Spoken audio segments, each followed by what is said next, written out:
Students, continuing our third chapter, description of speech sounds, consonants and vowels, जो कि हम students आपको पता है थर्ड चैप्टर कर रहे हैं, जिसमें कॉन्सोनेंट्स और वॉवल साउंड्स के डिस्क्रिप्शन के बारे में हम जान रहे हैं। आज हम उसका फोर्थ और लास्ट पार्ट करेंगे, जिसमें कि हमने डिप्थोंग्स या वॉवल ग्लाइड्स के डिस्क्रिप्शन के बारे में जानना है। स्टूडेंट्स, जो थर्ड पार्ट था इसका, उसमें मैंने आपको प्योर वोवल्स या मोनोपथोंग्स के डिस्क्रिप्शन के बारे में बताया था। वो कहाँ पे सिचुएटेड होते हैं, किस तरह से आर्टिकुलेट होते हैं, क्या उनकी पोजीशन है, ये सब हमने थर्ड पार्ट में जाना था, जो कि हमारे प्योर वोवल्स का डिस्क्रिप्शन था। जैसा कि मैंने आपको इस चैप्टर के स्टार्टिंग में बताया था कि हमारे टोटल 20 वोवल्स होते हैं, जिसमें से हमारे 12 प्योर वोवल्स थे और 8 हमारे डिप्थोंग्स हैं। तो स्टूडेंट्स, जो हमारे 12 प्योर वोवल्स हमने थर्ड पार्ट में सीखे, डिप्थोंग उन्हीं के कॉम्बिनेशन से 8 डिप्थोंग बनते हैं। मतलब 2 वोवल साउंड से, 2 प्योर वोवल साउंड से 1 डिप्थोंग बनता है, और ये हमारे टोटल 8 होते हैं। इसमें सिर्फ ये फर्क होता है कि एक इसकी स्टार्टिंग पोजीशन होती है और दूसरी तरफ टंग ग्लाइड करती है। मतलब एक साउंड प्रोड्यूस करने के लिए टंग 2 टाइम्स मूव करती है। तो आइए आज हम उन 8 डिप्थोंग्स के बारे में डिटेल में समझें। तो आइए स्टूडेंट्स, आप डिप्थोंग्स को डिटेल में समझें। आप इन्हें साथ साथ नोट भी कर सकते हैं। डिप्थोंग्स और vowel glides are produced by double articulation, that is to say the tongue moves 2 times to produce a single sound. हमारे जो डिप्थोंग्स या वोवल ग्लाइड्स हैं वो डबल आर्टिकुलेशन से प्रोड्यूस होते हैं, या हम ऐसे कह सकते हैं कि इस एक सिंगल साउंड को प्रोड्यूस करने के लिए टंग्स 2 टाइम्स हमारी मूव होती है। Diphthongs are 8 in numbers. जो हमारे डिप्थोंग्स होते हैं वो टोटल 8 होते हैं, जिसमें सबसे पहले है हमारा ए, ई, आ, ई, ओ, ई, ए, उ, आ, उ, ई, ए, उ, ए। These 8 diphthongs of RP can be categorized as diphthongs gliding towards E, diphthongs gliding towards U and diphthongs gliding towards A। ये जो हमारे टोटल 8 डिप्थोंग्स हैं, इनको हम 3 तरह से कैटेगराइज्ड कर सकते हैं। मतलब 3 कैटेगरी में डिवाइड कर सकते हैं, जिसमें सबसे पहले आता है डिप्थोंग्स ग्लाइडिंग टुवार्ड्स ई। देखिए स्टूडेंट, जो पहले 3 डिप्थोंग्स हैं वो ई की तरफ ग्लाइड कर रहे हैं। देन डिप्थोंग्स ग्लाइडिंग टुवार्ड्स ऊ। सेकंड में आते हैं डिप्थोंग्स जो ऊ की तरफ ग्लाइड कर रहे हैं। हमारे 2 डिप्थोंग्स ऐसे हैं। Third one is diphthongs gliding towards a, जो लास्ट में ए की तरफ ग्लाइड करते हैं। Let's discuss them on trapezium one by one. आइए इसी तरह से 3 कैटेगरी में डिवाइड करते हुए हम एक एक करके इन सभी डिप्थोंग्स को ट्रेपेजियम पे डिटेल में समझें। तो स्टूडेंट्स, नंबर 1 पे है हमारा डिप्थोंग्स ग्लाइडिंग टुवार्ड्स ई। मतलब जो ई की तरफ हमारे डिप्थोंग्स ग्लाइड होते हैं, सबसे पहले हम उनके बारे में जानेंगे। There are 3 diphthongs in English that glides in the direction of ई, and the tongue position of these diphthongs are given in the vowel diagram reproduced below। जो हमारे ई की तरफ ग्लाइड होते हैं इंग्लिश में, ऐसे हमारे 3 डिप्थोंग्स हैं, और जो इन डिप्थोंग्स की टंग पोजीशंस होती है वो इस वोवल डायग्राम्स में क्लियरली समझाई गई है। Remember that a dot represents the starting point and the arrow indicates the direction in which the glides moves। Students, यहाँ पे एक बहुत ही important बात आपने ध्यान रखनी है कि ये जो डॉट है ये इन डिप्थोंग्स का स्टार्टिंग पॉइंट बताता है, और जो एरो है वो हमारा जिस डायरेक्शन में ग्लाइड हो रहा है वो बताता है। तो स्टूडेंट्स, हमारे ई की तरफ ग्लाइड होने वाले 3 डिप्थोंग्स होते हैं, जिसमें सबसे पहले है हमारा ए, ई, ए से स्टार्ट होके ई पे जाता है। नेक्स्ट है आ, ई, आ से स्टार्ट होके ई से जाता है। और थर्ड वन है ओ, ई, मतलब ओ से स्टार्ट होगा ई तक जाएगा। आइए एक एक करके इनके डिटेल में इनके नाम समझें और किस तरह से ये ग्लाइड करते हैं उसके बारे में जान। तो नंबर 1 है स्टूडेंट्स हमारा ए, ई। This diphthong may be described as glide from a front unrounded vowel just below half close to a centralized front unrounded vowel just above half close.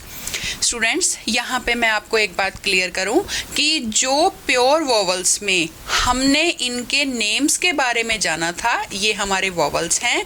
इनके जैसे हमने इनकी पोजीशन के अकॉर्डिंग नेम जाना था. जैसे अब ये ओपन पोजीशन है, तो जो यहाँ पे वोवल है और यहाँ ये हमारे टंग के फ्रंट पार्ट में है, तो इस वाले वोवल को जैसे हमने नाम दिया था फ्रंट अनराउंडेड वॉवल, और ये हमारा था कि एट ओपन पोजीशन, तो इसका हमारा वही नाम रहेगा, लेकिन हमने इस तरह से देना है कि डिप्थोंग में नाम ऐसे होगा कि ग्लाइड यहाँ से स्टार्ट होके यहाँ तक जाएगी. तो इसी तरह से इस डिप्थोंग को डिस्क्राइब किया है, एक glide from a front unrounded vowel just below half close.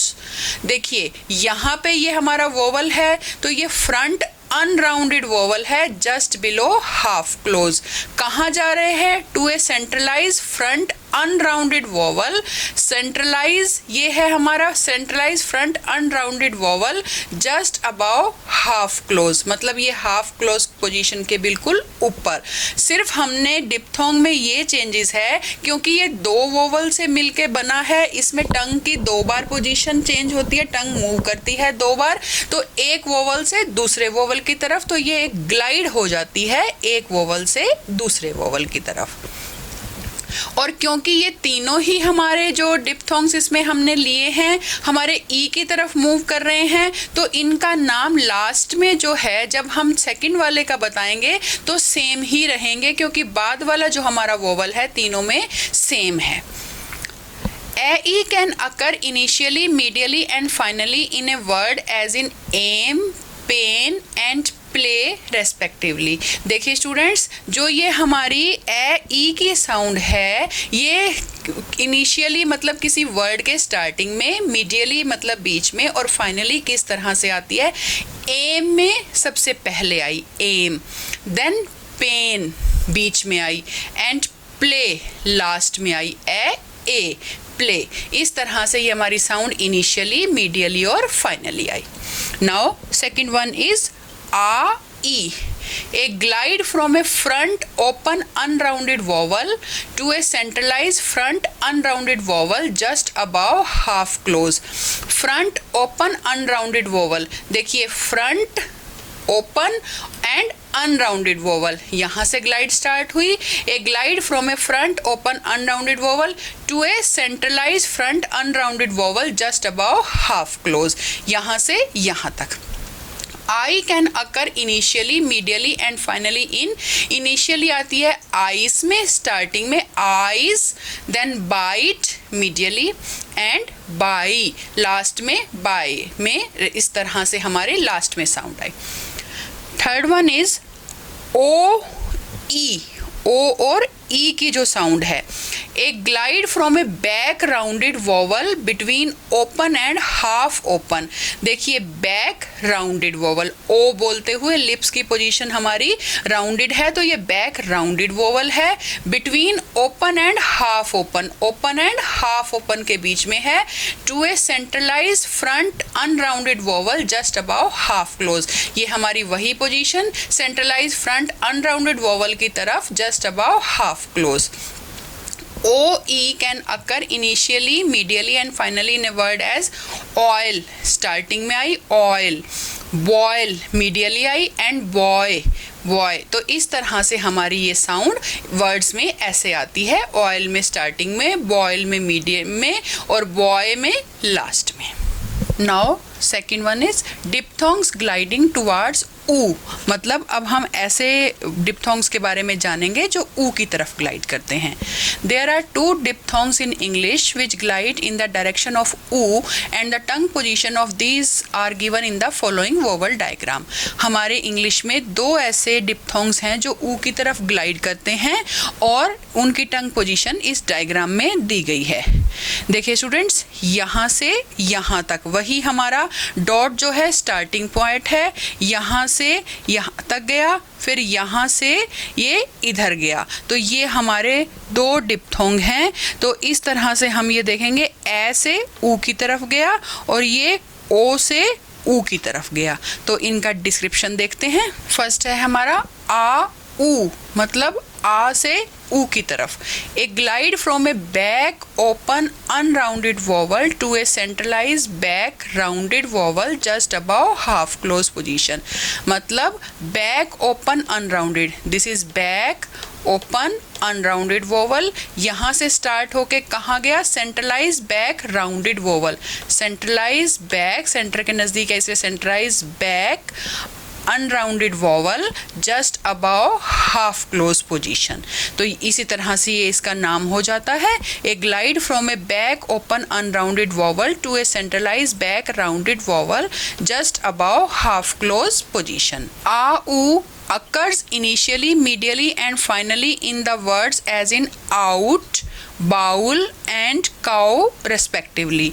जो ये हमारी आ ऊ की साउंड है, ये स्टार्टिंग में है जैसे हमारी आउट में, देखिए आउट आ ऊ, देन मीडियली आती है बाउल, बाउल में, और फाइनली आती है काऊ, आ ऊ काऊ में, इस तरह से। सेकंड है हमारी ए ऊ, ऐसे ऊ की तरफ जाना। यहाँ पे ये हमारा ए और इधर ऊ, इनकी पोजीशन के अकॉर्डिंग इस डिप्थोंग का नाम हमारा students, a glide from a central unrounded vowel just below half open, central unrounded vowel just below half open position to a centralise back rounded vowel just above half close position. वही जो ऐसे हमने first में लिखा वही second में आएगा, क्योंकि वही ऊ की तरफ हमारा ये ग्लाइड कर रहा है। तो to a centralise back rounded vowel just above half close position. ए ऊ occurs initially, medially and finally in a word as in over। देखिए over, boat and go, गो में आया, जैसे लास्ट में हमारा ए ऊ, यहाँ स्टार्टिंग में, यहाँ मीडियली और यहाँ फाइनली। तो ये हमारे दो डिप्थोंग्स हैं जो ऊ की तरफ ग्लाइड करते हैं। नाउ स्टूडेंट्स, थर्ड पॉइंट पर हम आते हैं। थर्ड कैटेगरी है डिप्थोंग्स ग्लाइडिंग टुवार्ड्स ए। देखिए लास्ट में हमारे वो आते हैं जो ए की तरफ ग्लाइड कर रहे हैं। There are three diphthongs in English gliding in the direction of A and the tongue position of these are given in the following vowel diagram। हमारे इंग्लिश में 3 diphthongs हैं जो A की तरफ मूव करते हैं और टंग पोजीशन इस ट्रेपेजियम में बताई गई है। देखिए अब हमारा ये यहाँ पे है वोवल। स्टूडेंट्स अभी पीछे जो हमने करे थे उसमें भी आई थी हमारी ये पोजीशन, अब यहाँ पे ग्लाइड हो रहा है। इधर से वही है, डॉट जो है हमारी स्टार्टिंग पोजीशन है, यहाँ पे हमारी फाइनल पोजीशन है, यहाँ से स्टार्ट होके यहाँ तक, यहाँ से यहाँ। तो ये हमारे 3 डिप्थोंग्स हैं। आइए एक एक करके इनके नेम्स देखें और इनके एग्जाम्पल देखें। देखिए सबसे पहले हमारी आती है ई ए, मतलब ई से स्टार्ट होके ए तक आना। उसी तरह से इनके पोजीशन के अकॉर्डिंग इनका नाम, a glide from a centralise front unrounded vowel just above half close to a central unrounded vowel just below half open position. देखिए कहाँ से स्टार्ट हुई, सेंट्रलाइज फ्रंट अनराउंडेड वोवल, ये है हमारा centralise front unrounded vowel just above half close, just above यहाँ पे ये हाफ क्लोज के ऊपर। टू ए कहाँ गई, यहाँ से यहाँ तक। To a central unrounded vowel just below half open position, यहाँ ये स्टार्टिंग ये एंडिंग। ई ए can occur initially, medially and finally in a word as ear, furs and fear। Starting में ईयर में साउंड आई, फिर फर्स मीडियली एंड फियर फाइनली में साउंड इस तरह से आई। सेकेंड है स्टूडेंट्स हमारा a glide from a front unrounded vowel between half close and half open to a central unrounded vowel just below half open position। मतलब वहीं से ग्लाइड हमारी फ्रंट अनराउंडेड वोवल हुई between half close and half open के बीच में, यहाँ से स्टार्ट हुई साउंड, यहाँ से यहाँ तक। मैंने आपको जैसे पहले भी बताया, क्योंकि तीनों एक ही डायरेक्शन में मूव कर रहे हैं, तो बाद में 2A कहाँ जा रही है वो हमारा नेम तीनों में सेम रहेगा। 2A central unrounded vowel just below half open position.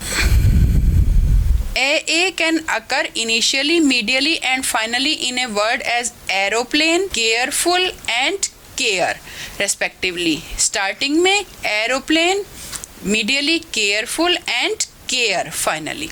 इस तरह से ये वाली हमारी साउंड वर्ड्स में आती है। नाउ थर्ड हमारा है इसमें ऊ ए, मतलब ऊ से स्टार्ट होके ए तक आना। A glide from a centralized back rounded vowel just above half close। देखिए ये हमारा बैक राउंडेड वोवल है, ऊ में हमारी साउंड आई, राउंडेड हमारे लिप्स हैं। A glide from a centralise back rounded vowel just above half close के ऊपर to a central unrounded vowel just below half open position, यहाँ तक आई। ऊ ए can occur initially, medially and finally in words. यहाँ पे स्टूडेंट्स मैंने क्रॉस लगा रखा है। इस क्रॉस का मतलब है कि ये इनिशियली किसी भी वर्ड में नहीं होती। हमारी ये वाली साउंड ऊ ए की साउंड, इस साउंड से कोई भी वर्ड हमारा स्टार्ट नहीं होता। मीडियली आती है ड्यूरिंग, तो देखिए ऊ ए बीच में आई ड्यूरिंग, एंड क्योर लास्ट में, फाइनली भी आ जाती है, इनिशियली नहीं आती, मीडियली ड्यूरिंग में एंड क्योर इस तरह से फाइनली इन वर्ड्स में आती है। तो ये हमारे 3 डिप्थोंग्स थे स्टूडेंट्स, जो हमारे ए की तरफ यहाँ पे मूव कर रहे थे, ग्लाइड कर रहे थे। तो टोटल इस तरह से हमने 8 डिप्थोंग्स के बारे में जाना। तो स्टूडेंट्स ये हमारा चैप्टर था जिसमें हमने कॉन्सोनेंट्स और वोवल्स के डिस्क्रिप्शन के बारे में एक पार्ट में डिटेल में समझा। तो उम्मीद करती हूँ आपको आज का टॉपिक और ये पूरा चैप्टर अच्छे से समझ आया होगा। Thank you students.